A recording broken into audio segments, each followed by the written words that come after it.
Okay. And why beholdest thou the mote that is in thy brother's eye, but considerest not the beam that is in thy own eye? Or wilt thou say that to thy brother, let me pull out the mote of thy own eye, and behold the beam in thy own eye? Well, in thy eye and out of your own eye. You guys get that right. And the hypocrite, thou hypocrite, first cast out the beam out of your own eye, and then you will see clearly enough to cast out the mote of your brother's eye. And then it says here, beware of false prophets, further down in verse 15, which come to you in sheep's clothing, but inwardly they are ravens as wolves. You shall know them by their fruits. And then later on in 19 it says, every tree that brings not good fruit is hewn down and cast into the fire. And when I was doing a bit of a word breakdown of that, hewn down and cast into the fire, that is, you are prevented, you are frustrated, you are cut, and you are removed. You are severed from the vine, and you are thrown. Cast, like I'm casting my seed, it's gone, and I'm not planning really, I'm throwing it, it's out, it's no longer part of the kids' crew. And the reason I wanted to share those scriptures specifically is because this weekend I asked God, I was driving home and I said, Lord, I'm here, use me. I've got nothing else to do in life in the greater scheme of things. Now don't get me wrong, I work very hard and I've got a very busy social life, but other than that, what is the purpose in everything? You know, what is the goal? And I said, Lord, I'm here, use me. Whatever you want, use me. And an idea popped up, and it was like, spur. Now, I don't like spur. It's not my cup of tea. I'm not going to what we've done. And the idea came up, and I was like, I'm not going to spur. There's no dead spur that I know. No, like, why would I go there? I'm not wasting my money. I'm not doing it. And I'm driving, and I find myself at spur. I was like, okay, I'll give it a go. I'll pop the car, see what happens. I go into spur, and I go, Lord, if something comes to me, I'm going to buy something. But if no waiters ask me, I'm just going to stand here. Then I get restless and I go, okay, I look weird. I'm just going to go buy something so I don't look weird. Okay. But I was wondering if God just wanted me to be obedient. So I was like, okay, Lord, yeah, I don't need to buy anything, but I'm going to because I don't know what else to do. Okay. And so I bought a brownie and some ice cream. And I was like, okay, Lord, I feel like I've sufficed my time here. You know, I told the waiter, Jesus loves you, literally like that. You know Jesus loves you, right? He was like, yes. I was like, great. But I'm done. Right, I'm out. And then, on the way leaving to get to my car, there was a man in front of me, and I paid no attention to him. It's like, the man's nothing better to do on a Thursday night, fine, or Saturday night, so that's cool. And he starts staring at me, and I'm like, what's up, brother? I go to my car, paid everything, and he's still staring at me, so I was like, what's up? Do you want some ice cream? You know, bring the tension.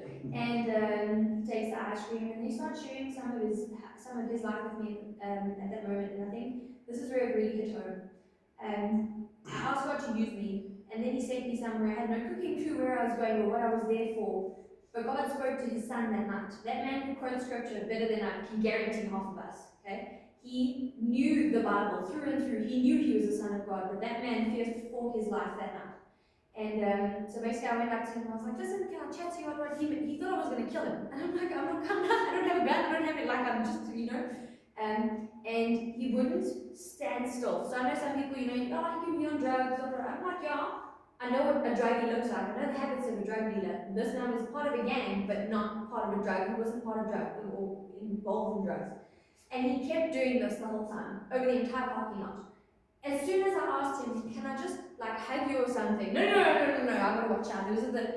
The man was on edge and was fearing for his life. And I sat back and being in this proximity with this person made me step back and go, this man gets it. There is no tomorrow guaranteed. There is now and now only. That's it. And that hit me for a second. I was like, can't cry in front of this guy. You must be the brave one. Right, let me just pray for you, brother. Like, it's fine. He could not stand still because he was shaking in fear. And I asked him, just look at me. Like, just make eye contact. The man was like, no, I can't. No, and he was so fearful that when I actually asked him to pray, and he closed his eyes, so he had to hide behind a pillar.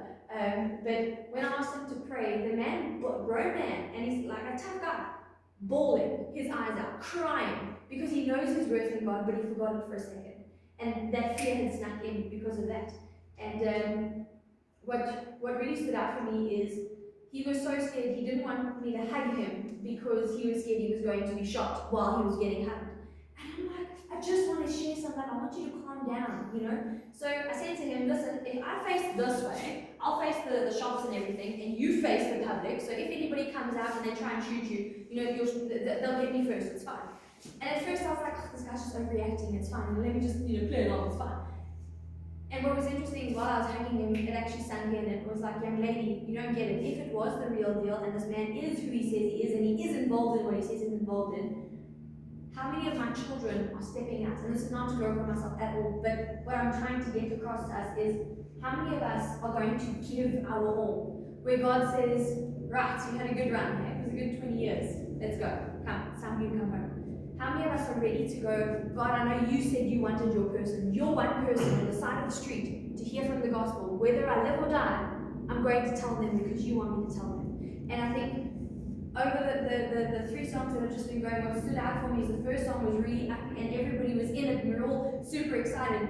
The second song hit and that song's words were, Lord, take me into the holy place. Past the priests that are singing your praise, past all the crowds of people. Lord, I want you and I want your word to touch, I want your call to touch my lips, that everything that I say will be pleasing to you. God, here I am, use me, just use me. How many of us in the church, in your social circles, in your church, in your families, how many of them are you guys spurring? Now spurring, remember, is like a sharp thing that you stab a horse with to make them go forward, okay? How many of us are actually stirring our people forward and challenging them and saying, listen, your behavior is way too comfortable. Get out of the comfort zone and get into what God has for you. Step out. Go and surrender yourself. Give your all. Because when you do that, their lives change. Then we meet people in places we would never go. And then God can change nations through us.